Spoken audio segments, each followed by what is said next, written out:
Il est cané, le fils Pendragon, on le sait tous. Évidemment qu'il est pas mort. Ça fait 10 ans que je vous le dis, gros salsifis. Mon Dieu, par tous les saints. Non, commencez pas, je suis absolument pas roi, y a pas besoin de se lever.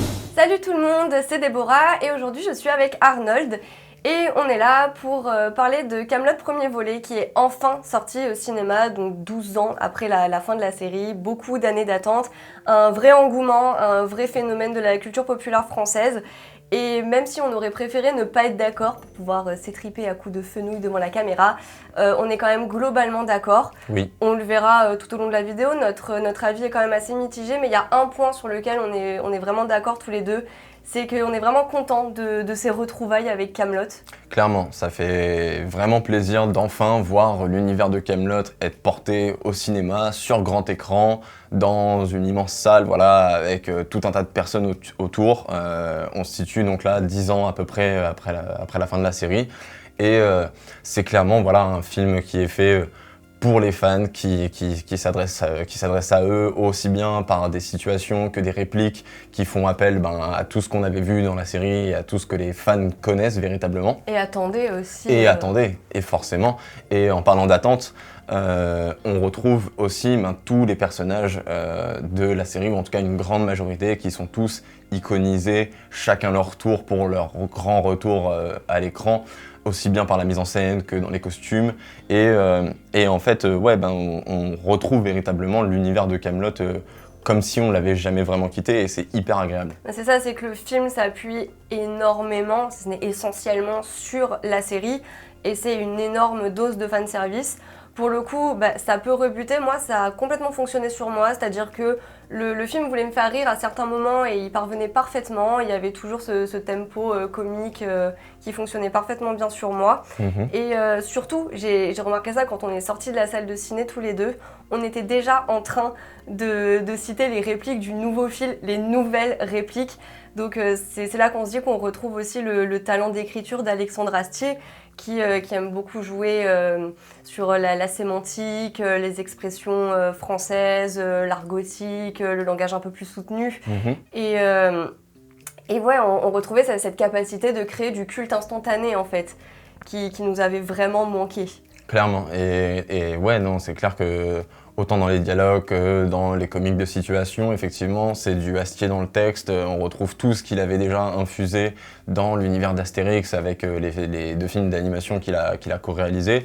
Et là, il retrouve son œuvre, son bébé à lui, qu'il connaît absolument par cœur et qu'il avait vraiment envie d'amener encore plus loin. Et il se fait vraiment plaisir en faisant en même temps plaisir aux fans, quoi. Du coup, on peut dire que c'est pas vraiment, même pas tellement pour les néophytes, même si le film, quand même, on sent qu'il essaie. Il essaye un petit peu parce que on a déjà ce petit texte introductif au début du film, un peu dans l'esprit des Star Wars, et on a même globalement toute une première partie qui a valeur d'exposition en fait, qui présente les nouveaux personnages, qui rappelle le contexte, qui vraiment nous guide pas à pas à travers cette réintroduction de l'univers de Kaamelott. D'ailleurs, ça pourrait être un des reproches du film, cette première partie qui est très traînante, très lancinante. Nous, je sais que pour le coup, on l'a pas vu comme un défaut. Au contraire, ouais. C'est quelque chose qu'on a apprécié parce que justement, ça allait, je trouve, avec l'ambiance et le rythme des derniers livres, et surtout avec l'état d'esprit d'Arthur. Qui était endormi pendant 8 ans, caché. Là, c'est le réveil, on s'y met, quoi. Exactement. Et justement, tu parlais de repères de temps et de lieu. Tout ça, c'est véritablement ce que le passage de Kaamelott au cinéma peut nous apporter, parce qu'il ne s'agit pas juste de voir ça sur un grand écran, mais aussi de s'affranchir des contraintes du format télévisuel et de littéralement explorer tout le lore que nous présentait Kaamelott, tout ce dont la série nous parlait sans jamais nous le montrer en fait. Exactement, parce que là, pour la toute première fois, on voit enfin le château de Kaamelott, voilà, le fameux château de Kaamelott, dont on s'est baladé dans les couloirs, donc on est par cœur en fait, mais pour ce qui est effectivement des décors et des paysages, on découvre tout un tas de choses. On a la fameuse armée burgonde aussi, qu'on voit et qu'on voyait déjà plus ou moins dans la bande-annonce. Là, elle est présente après nous en avoir tant parlé.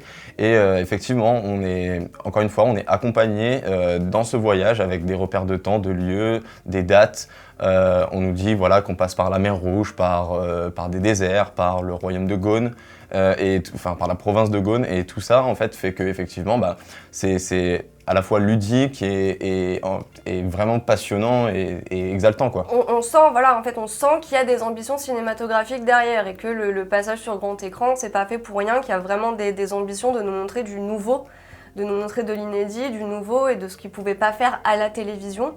Donc on a dressé déjà un petit peu le parallèle avec Star Wars, mais c'est vrai que Clairement. là maintenant qu'on parle des ambitions cinématographiques, on peut parler, c'est vrai, de ce parallèle avec Star Wars. Toi, tu l'as clairement ressenti comme ça. Presque dès les premiers instants, effectivement, avec déjà ce petit texte, puis la première séquence qui est un abordage strictement comme dans Un Nouvel Espoir. Et effectivement, il y a une structure narrative et même une ambiance, même certains costumes qui Ouais, rappellent... c'est ce que j'allais dire, moi, c'est plutôt sur les costumes très stylisés. Là, on est sur du costume de cinéma, véritablement. Et encore, je trouvais que les costumes de la série Kaamelott, c'était pas de la Kaamelott, justement, Ouais, non. franchement, ça allait. Mais là, on est vraiment sur du costume de cinéma très stylisé, avec ses cols démesurés, un peu asymétriques. Et le parallèle avec Star Wars, c'est vrai que les Saxons, avec leur tenue, font vraiment penser à des Stormtroopers, pour le coup. Absolument, ou en tout cas, ouais, c'est les gardes qui trimballent là, avec cette tenue entièrement blanche. Là, c'est clair que le parallèle est assez vite dressé et on voit effectivement où il a puisé son inspiration, quoi. Ou même, ne serait-ce que sur les décors, la direction artistique. Toi, je sais que c'est la photographie aussi que tu as remarqué. Bien sûr, et puis en termes de ce dont je parlais, quoi, en termes de tout ce qui est paysage naturel, on a des environnements qui sont extrêmement variés. Voilà, on a du désert qui, un peu comme Star Wars, rappelle un peu Tatooine, et on a ensuite un paysage neigeux.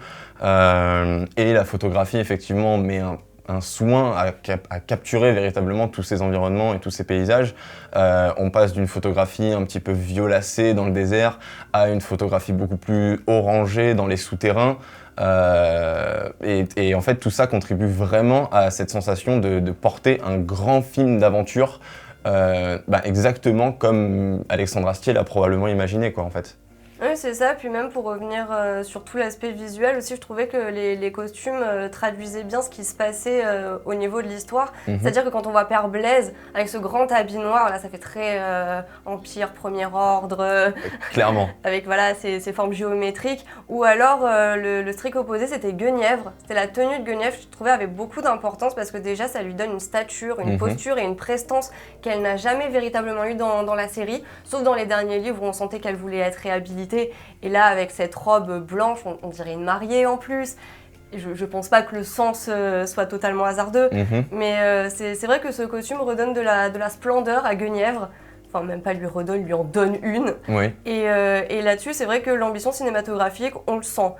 Mais si, effectivement, ce film apporte des choses à l'univers et porte véritablement des enjeux et une envie de faire du cinéma, il y a un mais quand même. C'est-à-dire que le film, il est loin d'être parfait. Non, il y a effectivement des défauts assez béants en termes de narration, notamment en termes de rythme, qui n'est pas toujours effectivement pas très bien géré. On a un scénario aussi qui est relativement convenu quand même. C'est cousu de fil blanc, c'est rien d'inattendu. Bon, on va pas spoiler, mais peut-être à part une ou deux scènes où vraiment on se dit ah, ça je m'y attendais pas. Exactement, Sinon... où il y a un effet de surprise, sinon les rebondissements effectivement s'enchaînent et sont assez prévisibles et on voit effectivement où le film veut nous mener assez rapidement, quoi. Puis le problème de ce fanservice aussi, c'est de vouloir ramener tous les personnages. Absolument, c'est ce que j'allais dire, c'est que on a aussi un gros problème en termes de gestion des personnages, justement, parce qu'il y a certains personnages qui sont véritablement importants et qu'on avait vraiment envie de revoir, mais qui sont malheureusement réduits presque à un rôle de figuration ou à seulement quelques apparitions dans 2-3 scénettes. Je pense à Merlin, typiquement, ou Léo Dagan, qui pourtant est un personnage qui promettait quelque chose de vraiment passionnant, et là une fois que il a trouvé son nouveau joujou, il lui disparaît assez rapidement, et je trouve ça un peu dommage en fait, qu'effectivement il exploite pas ses personnages jusqu'au bout après les avoir laissés autant de temps. Et s'il y en a bien un qui représente effectivement ce problème là, c'est bien Lancelot, parce que d'après moi c'était un personnage essentiel au sein de l'intrigue et de cette saga, de cette grande aventure effectivement digne de Star Wars. La figure antagoniste. Tout à fait, voilà, c'est presque, là on le voit en plus par son costume, le Dark Vador de cette saga. et malheureusement, il est quasiment inexistant en fait au sein du film. Il reste dans un coin, il s'exprime quasiment jamais, et même lors du climax, qui est certes très réjouissant, il a un rôle au final assez minime et presque décevant en fait par rapport au portrait qu'on nous en avait dressé en fait, et l'attente éventuellement qu'on avait autour de ce personnage, quoi. Après, c'est sûr qu'on peut toujours se raccrocher au fait que les deux personnages vont se recroiser, puisque évidemment c'est une trilogie, donc forcément. Là on est un petit peu... on se mouille la nuque avant de plonger, quoi. C'est un peu ça. Et on plongera véritablement avec le deuxième volet jusqu'à la conclusion, le 3, où là, si on laisse parler nos fantasmes, ce serait vraiment le film épique. Claire. Avec, on va pas s'attendre à voir Perceval et Caradoc devenir des seigneurs de guerre. Non. On s'attend pas à ça, mais à quelque chose de beaucoup plus épique. Oui. Ou ne serait-ce que impliquer les dieux et tout ça. Enfin, ça, c'est quelque chose qu'on attend et que là, pour l'instant, c'est vrai, on l'a entreaperçu, mais on l'a pas touché, quoi. Exactement. Et c'est vrai que, on espère effectivement cette grande fresque, comme tu dis, épique, avec une véritable volonté aussi en termes de mise en scène, de réalisation, parce que... Là, le problème, c'est que il y a tout l'héritage télévisuel qui pèse sur le film, et c'est vrai qu'à certains moments, on se revoit en fait dans la série. La série abandonne ses ambitions cinématographiques pour retourner sur un terrain familier, genre, on se le disait, les repas. Ça, c'est une scène typique de Kaamelott, les repas, et retrouver la mise en scène du chant contre chant dans des situations qu'on connaît bien maintenant. C'est vrai que ça fait qu'on se retrouve face à un objet vraiment hybride. Et c'est exactement ça. Moi, c'est effectivement en termes d'objet cinématographique, c'est-à-dire que le film, je l'ai apprécié en tant que tel, mais en tant que tel. Mais en tant qu'objet cinématographique, en revanche, il a des lacunes, d'après moi, effectivement, en termes de mise en scène. Il manque de dynamisme, il manque de spectacle, voilà, en termes de cinéma. Malgré effectivement quelques petits travelling, quelques plans larges la qui scène sont avec les Burgondes, la fameuse, typiquement. Voilà, qui sont vraiment très jolis et avec un ballet vraiment très sympathique d'armes. Et qu'on n'aurait jamais vu dans la série. Tout à fait. C'est clair que là, effectivement, il peut porter ses ambitions aussi loin qu'il le voudrait, ou en tout cas à peu près. Mais ça pêche encore parce que oui, on reste beaucoup trop proche effectivement de ce qu'on a vu et de ce qu'on connaît en fait de la série télévisée. Et malheureusement, on s'attendait à beaucoup plus de la part du film Kaamelott, encore plus après toutes ces années d'attente, c'est clair. Vous faites 200 pas sur le chemin et vous montez la garde au cas où quelqu'un approche. Approche sur le chemin? Vous faites 200 pas sur le chemin et vous montez la garde. Et s'il y a personne qui approche, on revient.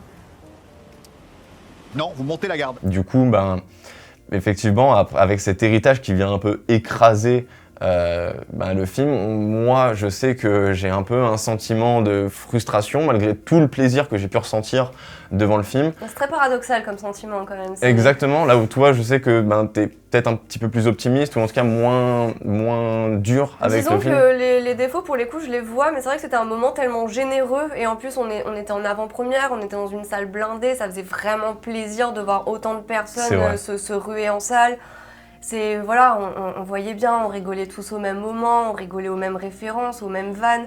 Donc c'est vrai que je peux pas dire que j'ai pas pris du plaisir devant le film, et je vais pas bouder non plus mon plaisir. Clairement pas. Mais après, c'est sûr qu'en tant qu'objet cinématographique, il y a de la déception, un petit peu. Un chouille. Mais je le verrais plus là pour l'instant comme un prolongement du livre aussi, plus qu'un véritable film à part entière. C'est ça, c'est même plus qu'un prolongement du livre 6, c'est même un prolongement de la série véritablement, plus que en fait l'aboutissement qu'on nous promettait ou auquel même éventuellement on s'attendait et qu'on espérait depuis autant de temps. Et quand tu dis que on se mouille la nuque avant de plonger, effectivement ce premier volet donne clairement l'impression d'être une longue introduction, en fait. Très généreuse. Ultra généreuse, effectivement, qui rappelle tout ce qu'on aime, mais qui reste malgré tout une introduction pour la grande histoire, la grande aventure qu'on va nous montrer plus tard et qu'on attend malheureusement encore, en fait. Et c'est vrai que moi, effectivement, ça pèse un petit peu dans la balance, un peu, voire même beaucoup, en plus de tous les autres défauts dont on a parlé.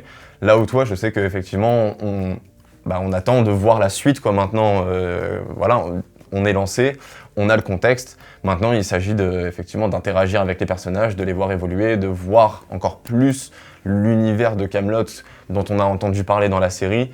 et ouais, d'exploiter véritablement ce matériel et toute cette richesse qu'on sait qui est renfermée à l'intérieur de cette œuvre, quoi. C'est ça, Kaamelott c'est notre petit bijou français, c'est sûr que pour l'instant on peut pas dire que le passage de Kaamelott sur grand écran est raté. Pour l'instant il est tiède. C'est ça, c'est un départ à moitié réussi. Voilà, et surtout que c'est qu'un départ, il reste normalement encore 2 volets. On a eu droit à la petite scène post-générique et tout ça, donc ça crée quand même une excitation, un engouement, et moi je préfère rester sur ce sentiment-là vraiment de l'excitation qui, certes, toutes mes attentes n'ont pas été remplies, mais je sais aussi que c'était impossible de remplir toutes mes attentes. Alexandre Astier n'allait pas mettre ce que je voulais exactement voir dans le film. Et je pense qu'en fait, avec toutes ces années, ces 12 ans d'attente, on a tous plus ou moins en fait espéré un film chacun pour soi dans notre tête en fait, que évidemment on n'aurait jamais eu, et il y aurait forcément il y a forcément des personnes qui vont être déçues devant le film. Comme nous, pas forcément peut-être pour les mêmes raisons, mais dans tous les cas, allez le voir pour vous faire votre propre avis. Comme ça, vous pourrez nous dire dans les commentaires ce que vous en avez pensé, et allez lire la critique sur le site d'Écran Large, dont on mettra bien évidemment le lien dans la description. Voilà. En parlant de commentaires, surtout, n'hésitez pas à laisser le vôtre en dessous de la vidéo, de nous dire ce que vous en avez pensé, et de partager, qu'est-ce que j'oublie ? De vous abonner. Et si vous voulez nous donner des sous pour qu'on soit encore plus génial, surtout n'oubliez pas de devenir membre premium d'Écran Large. On vous fait plein de bisous et à la prochaine. À la prochaine. Stop.